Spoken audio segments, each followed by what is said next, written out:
anak latihan bela diri. Kira-kira aman gak ya?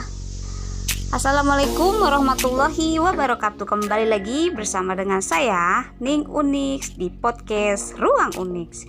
Pada kesempatan kali ini nih, alhamdulillah saya bisa berbincang-bincang dengan tamu istimewa, yaitu Bang Ali. Halo Bang Ali, coba sapa-sapa dulu. Halo, assalamualaikum. Waalaikumsalam warahmatullahi wabarakatuh. Nah nih, Bang Ali itu apa nih profesinya Bang? Kebetulan saya itu kuliah sambil kerja dan sekaligus pengajar bela diri. Oh, praktisi bela diri ya Bang Ali. Nah nih Bang Ali, sebenarnya saya itu penasaran tentang anak-anak yang berlatih bela diri atau orang tua yang menginginkan anak-anak mereka itu berlatih bela diri. Nah, kira-kira nih penting gak sih itu anak-anak itu belajar bela diri? Menurut Bang Ali, kira-kira seperti apa tuh Bang Ali? Ini langsung nih.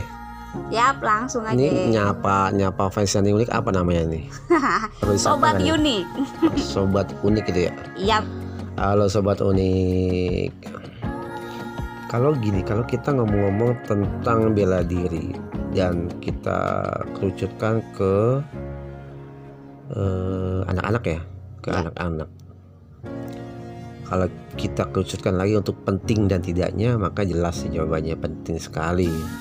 Tapi syarat pertamanya tentunya ini ya, tentunya anak-anak itu benar-benar memang sehat kondisinya. Jangan lagi sakit belajar bela diri, itu kan udah jelas nggak disarankan lah ya. Nah ini nih, kalau sebenarnya pentingnya bela diri itu bagi anak-anak adalah bela diri itu bisa dilakukan oleh anak-anak untuk membakar kalori. Jadi kan anak-anak itu juga, anak-anak kan tahu sendiri kan sama-sama bahwa anak-anak itu biasanya umumnya pada usia anak-anak itu mereka aktif sekali kan, bergerak sini bergerak sana kan. Nah silat itu bisa silat lah ya, bisa silat, bisa karate, bisa lain sebagainya gitu kan, atau bela diri lah pada umumnya. Itu bisa meningkatkan otot dan perkembangan tulang menjadi lebih baik. Kenapa? Karena gerakan-gerakan yang ada pada bela diri itu sudah apa namanya? Sudah teratur, terkonsep, terbentuk dengan metode-metode tertentu, sehingga peruntukannya sesuai dengan yang ingin dituju. Misalkan ingin menguatkan otot lengan gitu kan, ingin menguatkan otot perut, ingin menguatkan otot kaki, bahkan ingin melenturkan urat-urat juga pun bisa. Seperti itu sih, penting sekali buat anak-anak menurut saya sih. Itu ya pentingnya. Lalu nih, kira-kira nih yang tepat usia berapa nih anak-anak itu sudah bisa mengikuti pelatihan bela diri? Kalau usia nanti kita akan lihat bergantung pada apa namanya ya, itu bergantung pada keadaan si anaknya itu. Misalkan memangnya anaknya itu sudah secara fisik pertama siap dulu nih, fisiknya memang cukup untuk bisa melakukan aktivitas bela diri. Yang kedua, memang secara mentalnya juga dia udah siap untuk bergaul dengan banyak orang kan gitu. Karena kan ikut bela diri itu pasti kan bergaul dengan banyak orang, dan itu kan kalau yang masih belum siap kan nangis mulu tuh ya kan. Nah anak kecil nangis mulu kan jadi nggak latihan kan. Oh, nggak bisa jauh dari mamanya. Iya gitu, kan ya? Betul. Nah makanya itu sih sebaiknya jangan langsung dicemplungin. Sebaiknya dikenalin dulu, disuruh lihat dulu seminggu, sebulan gitu kan. Nah buat dia tertarik untuk ikut itu, sehingga nanti dia akan bisa mengikuti kegiatan itu dengan fokus. Nah mengenai usianya sih, biasanya kan kalau kita tahu sama-sama bahwa usia yang kira-kira anak udah bisa agak-agak fokus itu kan, itu kan di angka 5, 6, 7 kan. Di usia 5, 6, 7 lah itu udah bisa mengikuti instruksi gitu ya. ya udah mengikuti Udah instruksi. paham seperti ya. Walaupun ada juga yang usia segitu tuh ya lari-larian lah kan, udah disuruh baris sebentar doang tuh diemnya biasanya tuh, habis itu dia langsung lari sono lari sini gangguin temennya kan. Tapi itu nggak apa-apa kalau nanti pelatihnya mengerti hal tersebut, mengerti psikologi anak-anak. Nah itu pasti pelatih akan mengerti. Nah ini melenceng sedikit ya, melenceng sedikit ke anak-anak. Nah pelatih itu memang bukan memerlukan ya, harusnya juga sudah mengetahui psikologi anak kecil seperti apa, menangani anak kecil seperti apa, melatih anak kecil seperti apa, karena memang butuh kemampuan khusus dan ilmu khusus untuk mengetahui hal tersebut. Jadi nggak bisa disamakan ya, maksudnya untuk anak-anak yang SMP, SMA kan sudah bisa mengikuti instruksi gitu ya. Kalau anak SD kan masih perlu dibimbing lebih dalam lagi. Nah nih Bang Ali, kalau dilihat secara manfaatnya, kira-kira apa sih manfaat yang didapat ketika anak itu berlatih bela diri nih? Oh banyak banget manfaat mengikuti pelatihan bela diri itu banyak. Dan saya malah sebenarnya menyarankan bahwa kenalkanlah bela diri itu kepada anak-anak sedini mungkin. Mengenai pelatihannya nanti oke lah, bisa diatur dengan perkembangannya anak psikologi anak kan. Tapi pengenalan itu menurut saya disarankan sejak dini, sehingga nanti begitu dia terjun belajar bela diri udah nggak kaget, udah nggak di nol, dia udah tahu bagaimana itu berarti bela diri. Minimal pengenalan filosofinya kayak belajar bela diri itu bukan buat berantem loh gitu kan, bukan itu. Jadi kan kalau pemahaman ya. Iya, pemahaman seperti itu yang jangan nanti dia masukin belajar bela diri buat mukulin orang kan, itu salah kan. Supaya jago gitu Iya, salah. Jadi ini manfaat yang bisa dipetik dari bela diri itu paling enggak nih saya akan sampaikan beberapa hal aja sih. Yang pertama pasti belajar bela diri itu akan melatih keberanian dari anak yang takut menatap mata orang lain, dari seorang anak yang takut berdiri tegak, dari anak yang takut ngomong di depan umum, takut untuk tampil gitu ya. Tampil itu dengan berlatih bela diri akan memupuk kepercayaan dirinya, sehingga dia menjadi pribadi yang berani. Selain itu nih, yang kedua itu selain melatih keberanian, dia juga bisa meningkatkan kedisiplinan. Nah, bela diri itu kan dilatih disiplin, misalkan baris, kan berbaris, lari, push up, sit up, squat jump gitu kan. Atau datang tepat waktu. Tepat waktu juga bisa jadikan sebagai melatih kedisiplinan. Nah, itu kan juga menjadi salah satu cara metode dari berlatih bela diri untuk melatih kedisiplinan.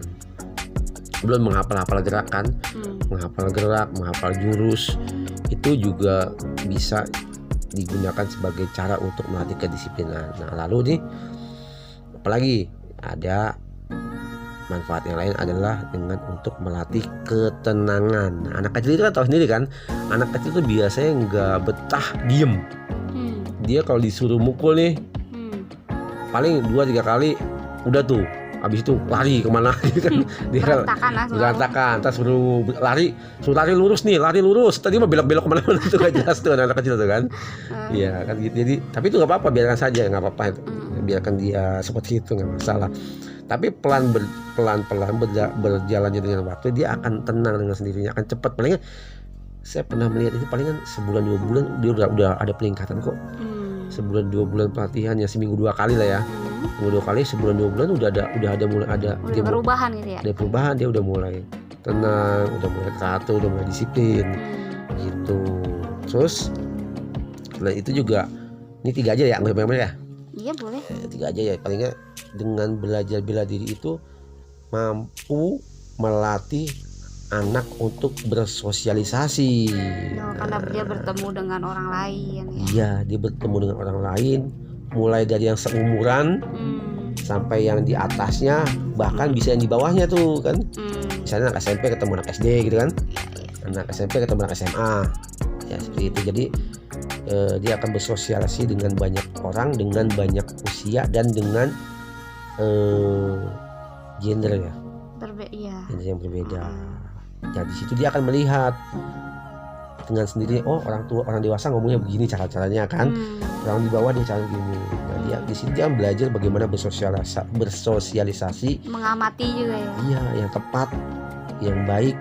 Dan kan pasti kan saya yakin sih apapun bela dirinya, dimanapun tempatnya pasti dia akan mengajarkan hal-hal baik. Nggak mungkin lah seorang praktisi bela diri mengajarkan hal-hal buruk. Hingga pasti diajarkan ngomong baik, perilaku baik, sikap baik kan seperti itu. Iya, itu kan begitulah sih manfaatnya. Itu secara manfaat ya. Nah nih kalau untuk bela dirinya nih ya, kan yang kita ketahui bela diri itu kan jenisnya banyak banget dan banyak juga nih pilihan-pilihannya kan. Nah kira-kira nih bela diri seperti apa nih yang aman untuk anak-anak menurut Bang Ali apa nih?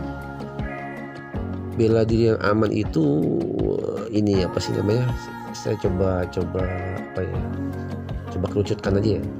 Maksud aman di sini mungkin yang sesuai ya.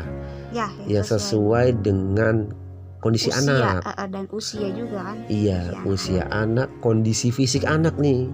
Misalnya ada kondisi di mana seorang anak kondisi tangannya kurang sempurna. Cobalah saran saya sih ya pilih bela diri yang mayoritas gerakannya kaki kan, seperti itu tuh. Ada tuh kan gitu yang mayoritas kaki kan. Itu dari kondisi fisik, andaikan seorang anak itu memiliki beberapa kendala di tangannya misalnya gitu kan. Ini kan yang sesuai dengan kondisi fisiknya. Jadi pilihlah bela diri yang sesuai dengan kondisi fisiknya, sehingga si anak bisa menyesuaikan dengan cepat. Dia tidak mengalami kendala gitu ya. Iya, ngalami kendala sih pasti ngalami, cuma ya nggak terlalu banyak lah gitu kendalanya. Kurang lebih seperti itu sih kalau jenisnya. Ya yang penting itu anak kecil itu jangan dulu dilatih untuk baku hantam dulu. Yang kontak langsung dengan tubuhnya, misalnya memukul kepala, gerakan-gerakan ekstrim. Iya, gitu ya. Gerakan-gerakan ekstrim. Sehingga menimbulkan cedera. Karena kan kalau cedera pada tubuh anak memang lebih cepat pulih, tapi itu akan berbahaya pada tumbuh kembang selanjutnya. Bisa juga menimbulkan rasa trauma juga ya kalau misalnya dia sampai cedera gitu. Iya, bisa. Lagi sampai patah tulang itu kan. Aduh, hati-hati lah itulah pokoknya. Nah nih kira-kira nih dari pelatihan bela diri itu kan anak-anak nih yang sedang kita latih. Nah yang kita latih tuh yang sedang berlatih kan anak-anak. Nah kira-kira gerakan-gerakan apa aja nih yang tepat yang perlu mereka kuasai? Kalau itu sih banyak pilihannya. Pilihannya banyak yang bisa digunakan untuk melatih anak-anak. Yang pertama sih dasar dulu ya. Karena memang untuk poin anak-anak tidak dilatih sebaiknya tidak fokus untuk membentuk pukulan atau tendangan yang terlalu ekstrim. Powerful gitu ya. Iya, loncatan-loncatannya terlalu ekstrim gitu. Ekstrim. Gerakan-gerakan yang terlalu sulit tidak. Sebenarnya untuk anak kecil itu, anak usia SD itu cukup dengan melakukan hal-hal yang sederhana saja, dasar lah. Ya, seperti kayak melatih kuda-kuda. Itu kan kuda-kuda banyak banget bentuknya ya. Misalnya anak-anak kecil itu cukup berlatih dengan dua jenis kuda-kuda, misalkan kuda-kuda tengah, kuda-kuda samping, kuda-kuda lurus gitu kan. 3 itu sebesar menurut saya sih udah cukup lah untuk mereka, untuk dasarnya. Sehingga kan itu tidak terlalu sulit untuk tubuh mereka kan. Yang kedua pasangan itu loh, sikap pasang. Setiap berarti biasanya punya sikap pasang sendiri ya. Iya. Tinju punya sikap pasang sendiri, silat punya pasang sendiri, karate punya sendiri, taekwondo punya sendiri. Sikap pasang itu saya rasa juga aman. Sikap dasar juga ya. Iya, aman untuk anak kecil. Kedua pola langkah. Nah pola langkah ini pun cukup aman untuk dilakukan oleh anak-anak usia dini gitulah, usia kecil, ya mungkin nggak akan kena cedera kali ya kalau cuma pola langkah. Karena pola langkah itu nanti pentingnya dia adalah membentuk gerakan yang sesungguhnya. Jadi diajar pola langkah seperti itu. Lalu boleh juga melakukan tendangan, pukulan dan tangkisan, tapi jangan terlalu rumit. Yang dasar-dasar aja, kayak pukulan tuh pukulan lurus, terus kayak tendangan lurus, kayak tangkisan atas bawah kiri samping nih, itu aja, itu udah cukup lah buat mereka. Jadi pembentukan dasar dulu sampai mereka menguasai. Kalau sudah terbentuk, oke. Baru ya tahap-tahap selanjutnya sesuai dengan usia boleh dikombinasikan atau bagaimana ya? Iya, yang minim cedera lah. Nah nih, yang namanya latihan bela diri atau kegiatan apapun pasti kan mempunyai faktor-faktor resiko nih ya. Nah, apalagi kegiatannya adalah bela diri, yang dimana kegiatan itu adalah didominasi oleh gerakan-gerakan tubuh gitu ya. Nah, nih kira-kira untuk anak ada nggak sih faktor resiko kalau anak itu berlatih bela diri nih? Untuk kita nih sebagai misalnya orang tua, untuk lebih mewaspadai lagi, jangan sampai main masukin aja tanpa pertimbangan keamanan dan keselamatan anak. Jadi gini, tetap ada faktor resiko, minimal risiko cedera lah. Nah ini itu minimal ya? Iya, cederanya seperti cedera memar, kesleo, lecet gitu kan. Itu cedera ringan lah ya. Yang kita akan memaklumi itu kalau memar dikit gitu kan. Atau pegel-pegel gitu. Iya, pegel-pegel, lecet sih oke lah. Tapi juga ada kejadian tertentu, ada kondisi tertentu yang bisa menyebabkan patah tulang. Itu mah patah tulang sih menurut saya sih untuk anak SD itu kalau sampai patah tulang itu sebenarnya yang bertanggung jawab adalah pelatihnya. Berarti ada kesalahan metode apa gimana gitu ya? Iya. Ada kesalahan metode cara melatihnya. Kalau sampai patah tulang atau kelalaian ya, maksudnya tanpa pengawasan, misalnya yang namanya anak kecil kan kalau diajarin sesuatu tuh dia antusias tuh. Dia tuh bunyi lagi ya. Biasanya nih kalau anak-anak itu kalau diajarin satu gerakan pasti dia kan antusias tuh untuk praktekin itu. Tadi improv. Iya, tiba-tiba tanpa sepengetahuan dan sepengawasan dari tim pelatih gitu ya, dia main praktek aja. Akhirnya kan itu juga bisa menjadi faktor resiko terjadinya patah tulang ya. Jangan sama temennya lah. Iya, kepleset tiba-tiba main banting iya, aja. Itu betul.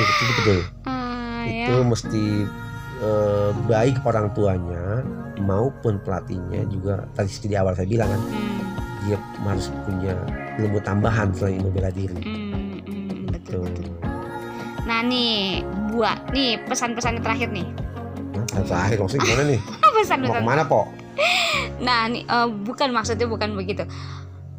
Ini untuk para orang tua dan juga untuk adik-adik yang berniat untuk mengikuti pelatihan bela diri, atau untuk orang tua yang menginginkan anaknya mengikuti kegiatan bela diri. Kira-kira nih menurut Bang Ali, apa nih pesan-pesannya supaya anak-anak yang berlatih bela diri ini tepat, sesuai, dan untuk orang tua juga tidak was-was, tidak ketakutan ketika anaknya itu menginginkan kegiatan bela diri. Nah, coba nih pesan terakhir nih buat Bang. Jangan salah terakhir dong. Penutup.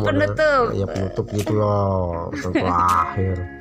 Emang nggak mau ngundang saya lagi apa?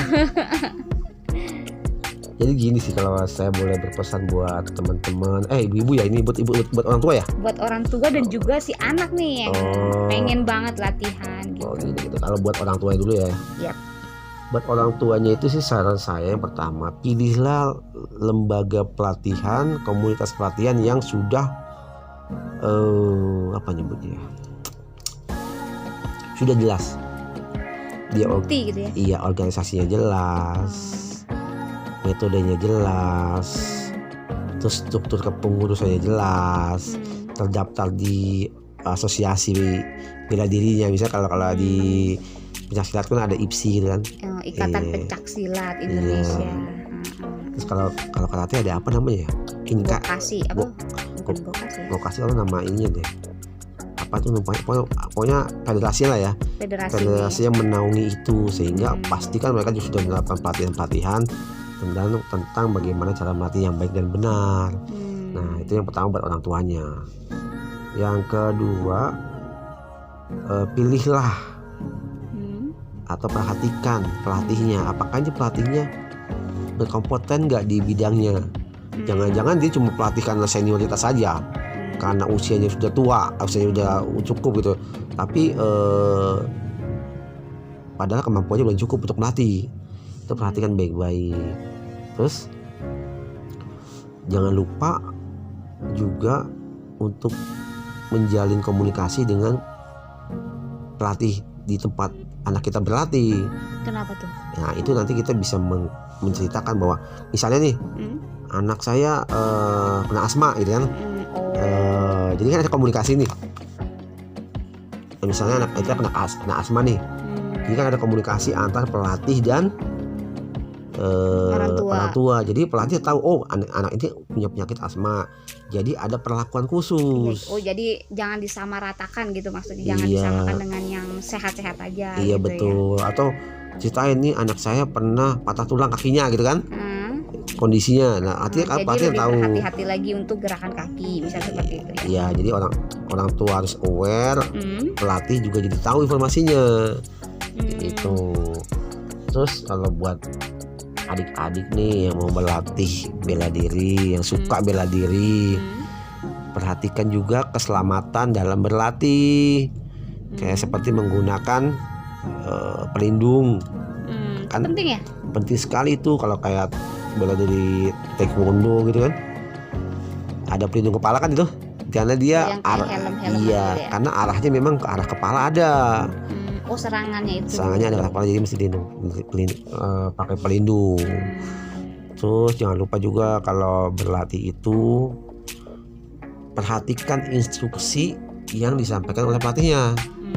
Jangan improv sendiri, karena adik-adik sukanya gitu kan kalau ngelihat satu gerakan. Kadang-kadang suka itu doang mah gampang gitu kan, gampang. Terus improvisasi kan, diimprov sendiri tuh. Tadinya tangan lurus setengah ke arah setinggi pinggang, dia improv mau ke arah muka tinggi kan tuh, jatuh dan jeledak biasanya gitu tuh. Karena belum sesuai dengan kemampuannya dia. Saya kasih itu aja sih. Satu lagi jangan lupa, sebelum latihan sarapan dulu. Itu penting itu. Oh iya benar. Kita mau udah latihan aja nggak sarapan, tiba-tiba pingsan. Patinya bingung kenapa, kan pasti jawab belum makan. Tiba-tiba dilihat kok mukanya pucat. Wah, ternyata itu ya poin-poin yang penting sekali nih untuk para orang tua yang ingin memasukkan anaknya dalam kegiatan atau kepelatihan bela diri. Dan juga untuk adik-adik juga pesan dari Bang Ali juga harus diperhatikan tuh, seperti persiapkan diri untuk menyiapkan pelindung, terus udah gitu juga harus sarapan dulu sebelum berlatih, dan juga harus mengikuti setiap instruksi dari pelatih kalian. Wah, nih alhamdulillah nih materi kali ini sangat bermanfaat sekali untuk untuk orang tua nih, ayah bunda, dan juga untuk adik-adik. Jangan lupa untuk subscribe channel Ning Unix. Jangan lupa tekan tombol notifikasinya, karena kita setiap minggunya akan membagikan informasi-informasi yang penting untuk kita bagikan kepada kalian semua. Semoga materi hari ini bermanfaat. Kalau bermanfaat, jangan lupa ikuti selalu video-video Ning Unik. Oke, saya mengucapkan terima kasih yang sebanyak-banyaknya kepada Bang Ali karena sudah meluangkan waktunya dan juga berbagi informasi yang sangat bermanfaat nih untuk kita semua. Akhir kata, saya dan juga Ali Bang Ali mengucapkan terima kasih. Mohon maaf apabila ada kata-kata yang salah atau penyampaian yang kurang tepat. Saya mengucapkan terima kasih. Wassalamualaikum warahmatullahi wabarakatuh. Dadah.